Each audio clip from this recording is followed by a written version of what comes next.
नमस्कार बच्चों, आज की क्लास में हम पढ़ेंगे एल्डिहाइड व कीटोन की ऑक्सीकरण अभिक्रियाओं के अंतर्गत फेलिंग परीक्षण, टॉलेन अभिकर्मक या रजत दर्पण परीक्षण और तीसरा हमारा टॉपिक है हेलोफॉर्म अभिक्रिया।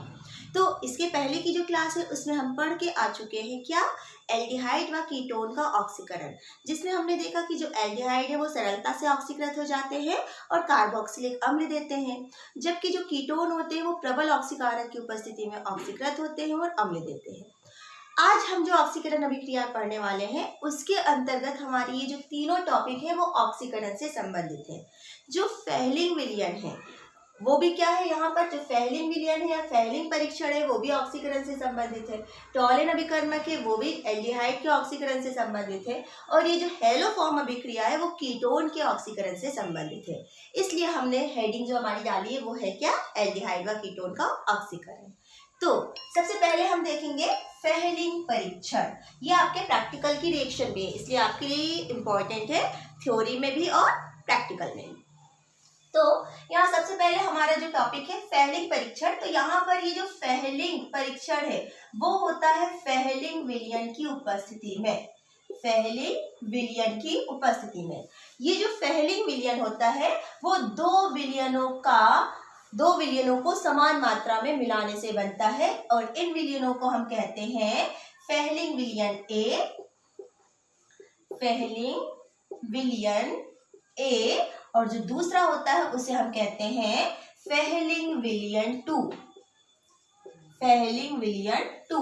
जब इन दोनों को हम समान रेशियो में मिला देते हैं, 2 या इसी को हम बोलते हैं बी, ए और बी, फेलिंग विलयन ए और फेलिंग विलयन बी, जब इन दोनों को हम समान मात्रा में मिला देते हैं तो हमारा क्या तैयार हो जाता है, फेलिंग विलयन। अब जब फेलिंग विलयन ए है वो क्या होता है, तो यहाँ पर आप नोट करेंगे फेलिंग विलयन जो है वो कॉपर सल्फेट का जलीय विलयन होता है, कॉपर सल्फेट का जलीय विलयन होता है, जबकि जो फेलिंग विलयन होता है वो सोडियम पोटेशियम टार्ट्रेट, आप नोट कर लेंगे इसको, सोडियम पोटेशियम टार्ट्रेट का मिश्रण होता है। सोडियम पोटेशियम टार्ट्रेट मीन्स जो टार्टरिक अम्ल होता है, टार्टरिक अम्ल का जो आयन होता है, सॉल्ट होता है सोडियम पोटेशियम टार्ट्रेट, और इसे हम रॉसेल सॉल्ट भी कहते हैं। इस नाम से भी पूछा जाता है, इसलिए आप इसको लिख लेंगे रॉसेल लवण या रॉसेल सॉल्ट।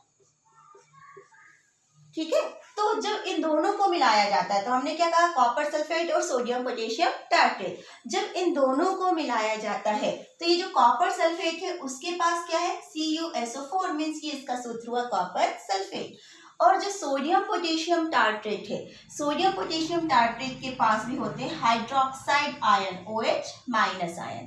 तो ये दोनों जब इन दोनों को जब हम समान मात्रा में मिलाते हैं तो कॉपर सल्फेट और हाइड्रोक्साइड आयन ये क्रिया करके बनाते हैं copper hydroxide plus SO4 minus 2 ion.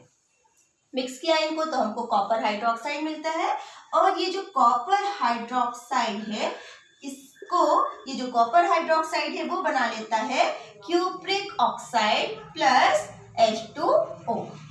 यहाँ पर ये क्यूप्रिक ऑक्साइड और H2O में परिवर्तित हो जाता है। अब ये मतलब कि हम जब क्या तैयार करते हैं, फेलिंग विलयन तैयार करते हैं। तो फेलिंग विलयन होता क्या है, फेलिंग विलयन ए और बी का मिश्रण होता है। तो इन दोनों को जब हमने मिला दिया ना, मिलाने के बाद हमको क्या मिलता है, उसमें क्या रहता है वास्तव में, क्यूप्रिक ऑक्साइड।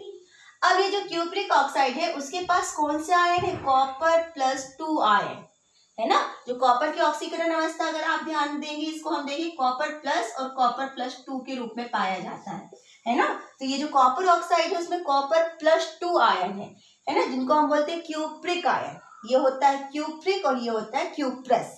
तो ये जो क्यूप्रिक आयन है ये अब क्रिया करते हैं एल्डिहाइड से। देखेंगे एल्डिहाइड क्या है, RCHO। ये जो क्यूप्रिक आयन है जो किसमें है, जलीय विलयन में है। जलीय विलयन है मतलब उसमें कौन सा आयन है, हाइड्रोक्साइड आयन। और हाइड्रोक्साइड आयन जब आपस में ये क्रिया करते हैं तो ये जो एल्डिहाइड होता है उस एल्डिहाइड को ये क्या है, एल्डिहाइड, इस एल्डिहाइड को ये कार्बोक्सिलेट आयन में ऑक्सीकृत करते हैं। Carboxylate ion means RCOO minus, ये होता है कार्बोक्सिलेट आयन। और ये जो क्यूप्रिक आयन है यहाँ पर हाइड्रोक्साइड आयन रिएक्शन बैलेंस करेंगे तो 5 है। ये क्यूप्रिक आयन आगे जब क्रिया करते हैं तो ये परिवर्तित हो जाते हैं क्यूप्रस ऑक्साइड। अब मैंने दो नाम लिए, ये आप नोट करेंगे इसके नीचे, ये क्या है क्यूप्रिक ऑक्साइड और ये है क्यूप्रस ऑक्साइड। तो ये जो क्यूप्रस ऑक्साइड है ना, इसमें Cu+ चार्ज होता है, ये Cu+2 और ये Cu+, तो ये होता है क्यूप्रिक और ये होता है क्यूप्रस। तो ये जो क्यूप्रिक आयन है वो क्यूप्रस आयन में ऑक्सीकृत हो जाता है, प्लस साथ में ये बनाते हैं H2O। ठीक है, तो यहाँ पर जो एल्डिहाइड होते हैं वो फेहलिंग विलयन से क्रिया करने के पश्चात कार्बोक्सिलिक आयन में ऑक्सीकृत हो जाते हैं, और ये जो Cu++2 है वो किसमें परिवर्तित हो जाता है, क्यूप्रिक प्लस में, है ना।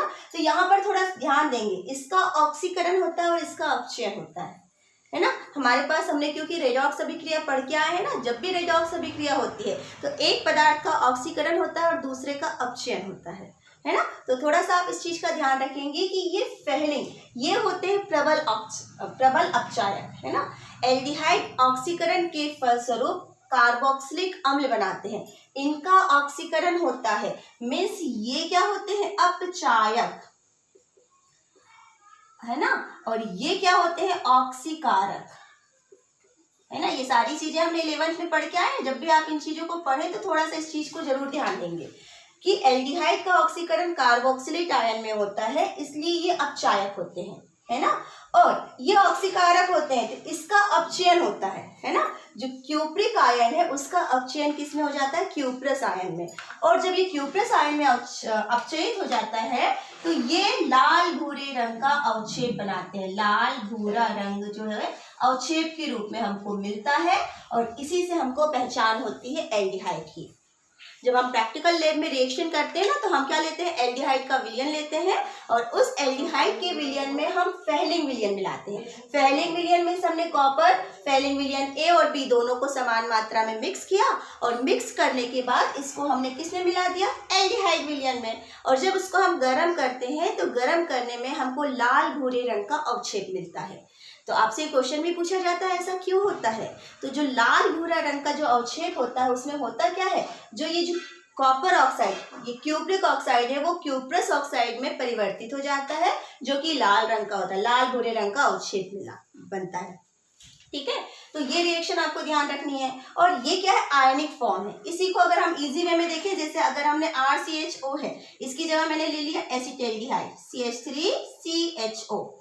इसकी अभिक्रिया जब यहाँ फेहलिंग विलयन से होती है तो वास्तव में जो अभिक्रिया उसमें कौन पार्टिसिपेट कर रहा है, copper oxide, cupric oxide CuO। यहाँ मैं नाम लिख देती हूँ ताकि आप लोग कंफ्यूज ना हो। क्यूप्रिक ऑक्साइड, ये जो क्यूप्रिक ऑक्साइड है ये क्रिया करता है, और क्रिया करने के फलस्वरूप CH3COOH बनाता है। CH3 इसका ऑक्सीकरण हुआ, ऑक्सीकरण में ऑक्सीजन कहाँ से मिला, यहाँ, है ना। ये ऑक्सीकारक है ना, ऑक्सीकारक जो कि ऑक्सीजन देता है। तो इसके ये जो दो ऑक्सीजन है वो एक ऑक्सीजन यहाँ चले गए और ये बना लिया अम्ल, जो आयन के फॉर्म में था ना उसको हमने अणु के फॉर्म में परिवर्तित कर दिया, और ये खुद किस में परिवर्तित हो जाता है, Cu2O। Cu2O मतलब ये क्या बना लिया, इसका भी नाम आप लिख लें, क्यूप्रस ऑक्साइड, है ना। तो ये जो क्यूप्रिक ऑक्साइड है वो क्यूप्रस ऑक्साइड में क्या हो जाता है, अपचयित हो जाता है। यहाँ पर ये ऑक्सीकारक है मतलब इसका क्या हो रहा है, अपचयन हो रहा है। ये अपचायक है मतलब इसका ऑक्सीकरण हो रहा है ना। तो थोड़ा सा कंफ्यूजन वाले वर्ड होते हैं, रेडॉक्स अभिक्रिया में भी हम पढ़ के आए हैं। तो बस आप इतना ध्यान रखेंगे कि जिस पदार्थ का ऑक्सीकरण होता है वो अपचायक होता है ना, और जिस पदार्थ का अपचयन होता है वो ऑक्सीकारक होता है ना। तो बस आप इस चीज का ध्यान रखेंगे ना, तो आपको ऑक्सीकरण, अपचयन, ऑक्सीकारक, अपचायक क्लियर हो जाएंगे। तो बहुत सारी चीजों को अभी तो हमको यहाँ देखना नहीं है, केवल आप इतना ध्यान रखेंगे कि जो एल्डिहाइड है वो फेहलिंग परीक्षण में लाल भूरे रंग का अवक्षेप देते हैं, है ना। ईट कलर का, ब्रिक भी कहा जाता है इसको, लाल भूरे रंग का अवक्षेप देते हैं। क्यों देते हैं, क्योंकि अभिक्रिया के फलस्वरूप जो क्यूप्रिक ऑक्साइड है वो क्यूप्रस ऑक्साइड में परिवर्तित हो जाता है, और एल्डिहाइड किस में ऑक्सीकृत हो जाता है, कार्बोक्सिलिक अम्ल में ऑक्सीकृत हो जाता है। और इस अभिक्रिया को हम कहते हैं फेहलिंग परीक्षण, है ना। तो आप शब्दों में थोड़ा सा लिख लें, क्योंकि बहुत सारी चीजों को मैंने समझाया। रिएक्शन तो आप ये भी लिख सकते हैं, ये भी लिख सकते हैं, पर आपको शब्दों में क्या लिखना है कि फेहलिंग परीक्षण क्या है। तो आप नोट कर लें इसको कि एल्डिहाइड फेहलिंग विलयन से क्रिया करके लाल भूरे रंग का अवक्षेप देते हैं और स्वयं कार्बोक्सिलिक अम्ल में ऑक्सीकृत हो जाते हैं। इसे हम कहते हैं फेहलिंग परीक्षण। इस अभिक्रिया में जो फेहलिंग विलयन है उसका क्यूप्रस ऑक्साइड में परिवर्तित हो जाता है, जिसके कारण लाल भूरे रंग का अवक्षेप मिलता है। और इस पूरी अभिक्रिया को हम कहते हैं फेहलिंग परीक्षण। ठीक है, तो आप इसे नोट कर लें। और फिर इसके बाद हमारा जो नेक्स्ट टॉपिक है टॉलेन अभिकर्मक, वो हम पढ़ेंगे। पहले आप ये रिएक्शन सारी नोट करें, फिर हम देखेंगे टॉलेन परीक्षण।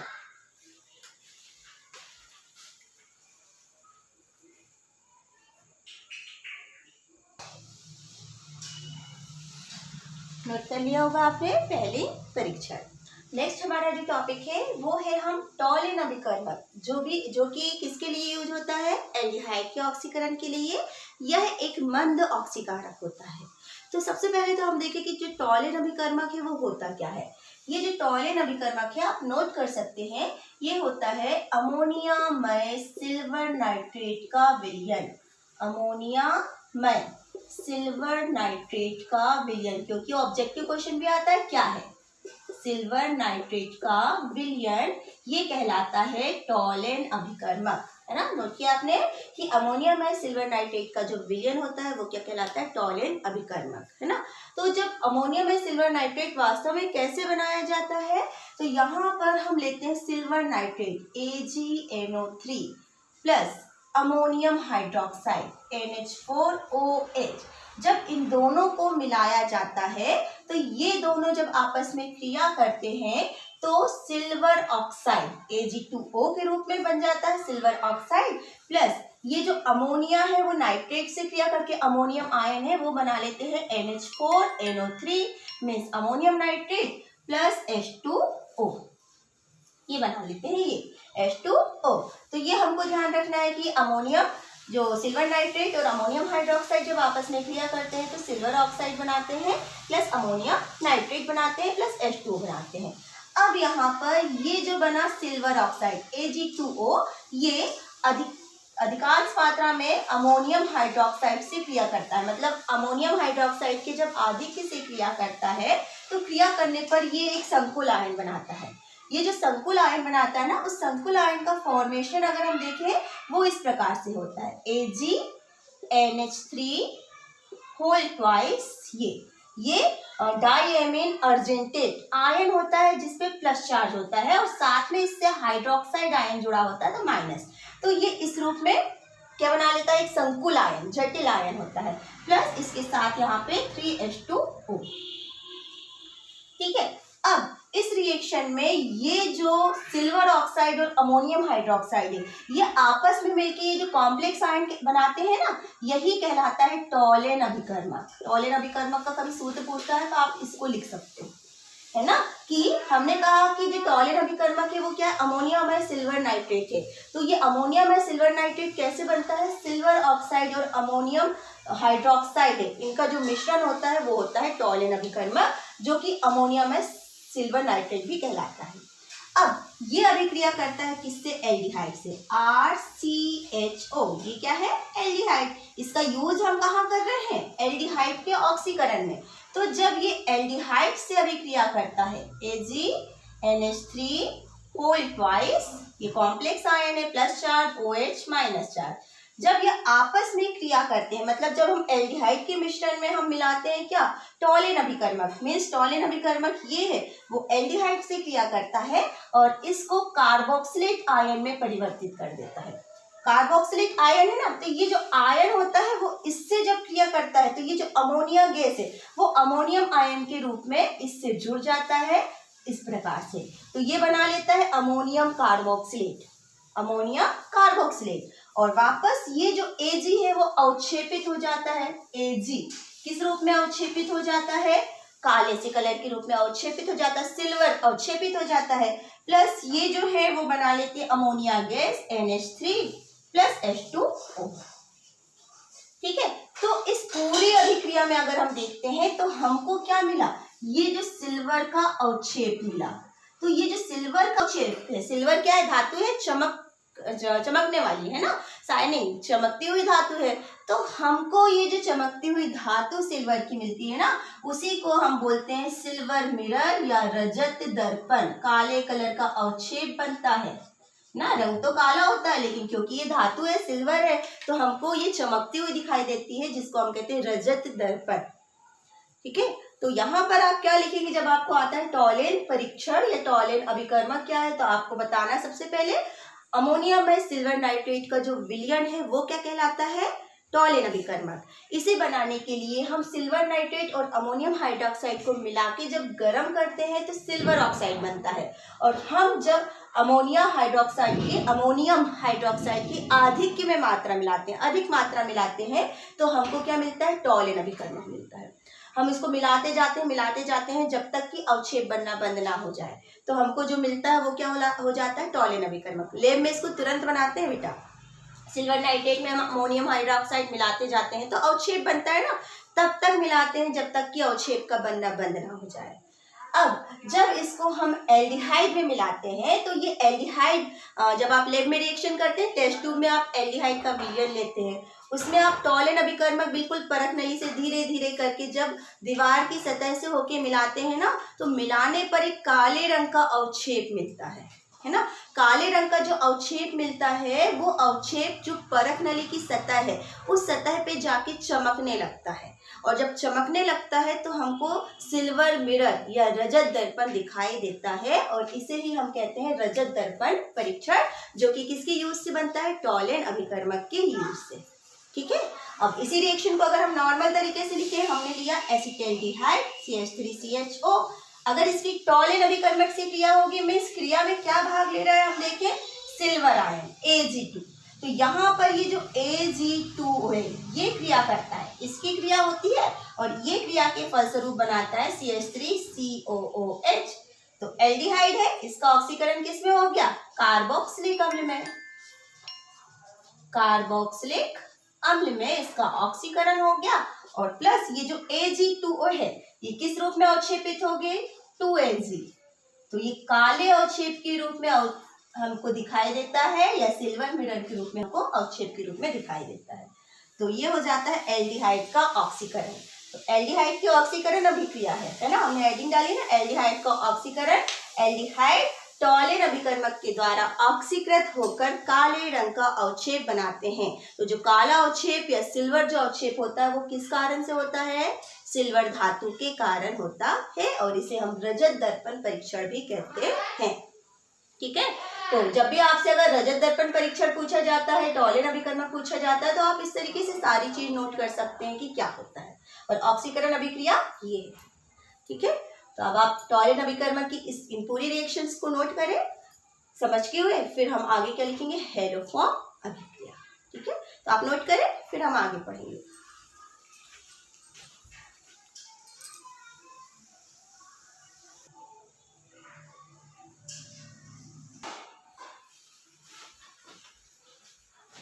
नोट कर लिया आपने? नेक्स्ट है हमारे पास हेलोफॉर्म अभिक्रिया। हेलोफॉर्म अभिक्रिया का यूज किया जाता है कीटोन के ऑक्सीकरण के लिए। जो कीटोन का ऑक्सीकरण है, कीटोन में क्या होता है? RC+O R। तो यहाँ पर जब ऑक्सीकरण, हमने पढ़ा कि जो कीटोन है वो आसानी से ऑक्सीकृत नहीं होते, क्योंकि यहाँ पर कार्बन कार्बन बंध टूटता है। तो जो हेलोफॉर्म अभिक्रिया ऐसे यौगिक देते हैं जिनके पास CH3CO समूह होता है, मीन्स एल्डिहाइड भी ये दे सकते हैं क्योंकि उनके पास भी क्या है? CH3CO समूह होता है, लेकिन फॉर्मेल्डिहाइड ये अभिक्रिया नहीं देगा। तो स्पेशली कीटोन के लिए की जाती है। कीटोन का ऑक्सीकरण जब करवाया जाता है, अगर हम यहाँ हेलोजन के साथ, हेलोजन का हम क्षारीय विलयन लेते हैं, तो हम यहाँ पर ले रहे हैं bromine plus sodium hydroxide NaOH, sodium hydroxide. तो जब इसकी अभिक्रिया, जो कीटोन है उसकी अभिक्रिया ब्रोमीन और सोडियम हाइड्रोक्साइड के विलयन से की जाती है, तो यहाँ पर ये जो CH3 समूह है इसका ऑक्सीकरण होता है और ये बनाता है RC डबल बॉन्ड O। यहाँ पर जब इसका ऑक्सीकरण हो जाता है ना CH3, तो यहाँ पर ONA मीन्स ये जो ON है ना ये समूह यहाँ जाता है, प्लस यहाँ पर बचे हुए जो ये CH है ये बना लेता है CHBr3। अगर अब यहाँ पर मैं हेलोजन लेती हूँ ना, हम हेलोजन से अभिक्रिया देखें, अभिक्रिया देख ले आप, फिर मैं इसको आपको लिखवाती हूँ किस तरीके से आपको ये लिखना है। ये तो यहाँ पर ये क्या आ जाता है CHX3, ठीक है। यहाँ पर 3 हेलोजन ये CH के साथ जुड़ गए CHX3, प्लस यहाँ पर ये सोडियम हाइड्रोक्साइड 4 होते हैं और ये बनाते हैं 3NaCl प्लस हमको मिलता है 3H2O।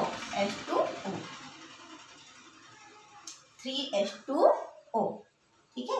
तो ये जो रिएक्शन है, इस रिएक्शन में हुआ क्या, अगर आप देखोगे ध्यान से तो इस पूरी रिएक्शन में यहाँ पर NaCl लिखा है, इसको आप NaX कर लेंगे, 3NaX है ना। तो इस रिएक्शन में RCOCH3 मीन्स ये जो कीटोन है ये हेलोजन से क्षार की उपस्थिति में क्रिया करता है और ये ऑक्सीकृत हो जाता है, और ऑक्सीकरण के फलस्वरूप ये जो बना रहा है इसे हम कहते हैं हेलोफॉर्म बनाता है, इसलिए इस अभिक्रिया को कहते हैं हेलोफॉर्म अभिक्रिया। तो जब कीटोन की अभिक्रिया, जिसमें ऐसे कीटोन जिसमें कि COCH3 समूह मतलब एक एल्किल समूह होता है, उसकी अभिक्रिया हेलोजन और क्षार की उपस्थिति में की जाती है, तो ये ऑक्सीकरण के फलस्वरूप बनाता है कार्बोक्सिलेट आयन। ये भी क्या है RCON मतलब सोडियम कार्बोक्सिलेट है, साथ में ये इसका ये जो कार्बन है वो हेलोफॉर्म बना लेता है, ये NaX, ये तीन अलग हो जाते हैं और साथ में हमको क्या मिलता है H2O मिलता है। यहाँ पर ये जो 3 हाइड्रोजन है ना, तो ये 2 हाइड्रोजन, यहाँ की जो एक ये बचे हुए जो हाइड्रोजन है 4 हाइड्रोजन, ये मिलके क्या फॉर्म कर लेते हैं H2O फॉर्म कर लेते हैं। तो इस पूरी अभिक्रिया को हम कहते हैं हेलोफॉर्म अभिक्रिया।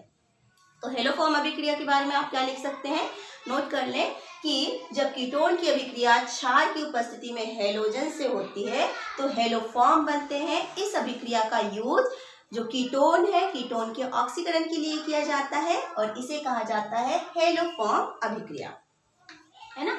अब इसकी जगह हम यहाँ पर ले लेते हैं CH3 C double bond O CH3। अब इसकी अभिक्रिया में ये जो हेलोजन है, ये हेलोजन हो सकते हैं क्लोरीन, ब्रोमीन, आयोडीन, है ना। अब अगर हम यहाँ पर आयोडीन लेते हैं 3I2 प्लस 4NaOH, जब ये अभिक्रिया होती है तो यहाँ पर क्या बन जाएगा CH3COONA, ये प्लस यहाँ पर आ जाएगा CH। अब आयोडीन ले लिए तो X की जगह क्या आ जाएगा CHI3 plus 3NaI plus 3H2O। तो इस अभिक्रिया में ये जो बना वो होता है आयोडोफॉर्म, जिसका हमको मिलता है पीला रंग का अवक्षेप, पीला अवक्षेप। तो इसकी जो पहचान है ना वो कीटोन की पहचान के लिए भी की जाती है, इसलिए इसको हम आयोडोफॉर्म परीक्षण के नाम से भी जानते हैं। आयोडोफॉर्म अभिक्रिया या आयोडोफॉर्म परीक्षण इस नाम से भी पूछी जाती है, तो आप ध्यान रखेंगे आयोडोफॉर्म अभिक्रिया, आयोडोफॉर्म परीक्षण, कि जब एसीटोन की अभिक्रिया क्षार की उपस्थिति में आयोडीन से होती है तो आयोडोफॉर्म पीले रंग का आयोडोफॉर्म बनता है, पीला अवक्षेप, आयोडोफॉर्म का हमको पीला अवक्षेप मिलता है। इस अभिक्रिया को हम आयोडोफॉर्म अभिक्रिया कहते हैं। तो आयोडोफॉर्म के नाम से पूछी जाती है तो आपको आयोडीन की लिखनी है, हेलोफॉर्म के रूप में पूछी जाती है तो आप हेलोजन यूज कर सकते हैं। और हेलोजन में यहाँ पर ये जो X है वो क्या होगा, या तो क्लोरीन, ब्रोमीन या तो फिर आयोडीन हो सकता है, ठीक है। तो ये जो है किससे संबंधित हुआ, कीटोन के ऑक्सीकरण से संबंधित अभिक्रिया है, पर नाम से हेलोफॉर्म पूछी जाती है तो आपको ये लिखना है, आयोडोफॉर्म पूछी जाती है तो आपको ये लिखना है, ठीक है। तो ये तीनों ही जो है अपने आप में इम्पॉर्टेंट रिएक्शन है। तीनों ही रिएक्शन अलग अलग तरीके से 1 नंबर 2 नंबर के क्वेश्चंस में आते हैं। ऑब्जेक्टिव टाइप के बहुत सारे इससे क्वेश्चन बनते हैं कि फेलिन विलियन क्या है, टॉलेन अभिकर्मक क्या है, रजत दर्पण परीक्षण क्या है, आयोडोफॉर्म परीक्षण क्या है। तो 1-1 2-2 नंबर के जो भी क्वेश्चन आते हैं पूरे इस टॉपिक में हमने आपको कवर किए हैं, तो आप ध्यान देंगे और इसको वीडियो को देख के अच्छे से समझें और पढ़ें और नोट्स तैयार करें। Thank you.